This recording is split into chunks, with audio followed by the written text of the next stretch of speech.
వర్తమాన కాలం భవిష్యత్ కాలం అంటే తెలుసారా మీకు? అంటే ఏంటో చెప్పు. వర్తకాలం వర్తకాలమా? వానాకాలం చలికాలం ఎండాకాలం కాదురా. వర్తమాన కాలం అంటే అయిపోయింది. భూతకాలం, వర్తమాన కాలం, భవిష్యత్తు కాలం అని 3 కాలాలు ఉంటాయి కదా. వర్తమాన కాలం అంటే ఏంది? మరి భూతకాలం అంటే? భూతకాలం అంటే ముందు జరిగింది జరగబోయేది. భవిష్యత్తు కాలం అంటే జరిగేది. మీకు వీటి గురించి ఏసారి చెప్పిండ్రా?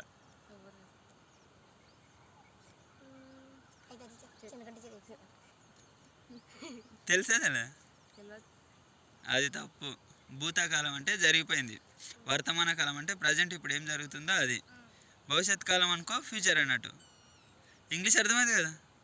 ఫ్యూచర్ అంటే భవిష్యత్తు, భవిష్యత్తు అంటే భూత. ఈ సింపుల్గా ఆలోచన చేసుకొని చెప్పుకోవాలి. సార్ వాళ్ళు చెప్పకపోయినా అని మన ఆలోచనలతోనైనా చెప్పడానికి ట్రై చేయాలి మ్యాక్సిమం. Okay, bye.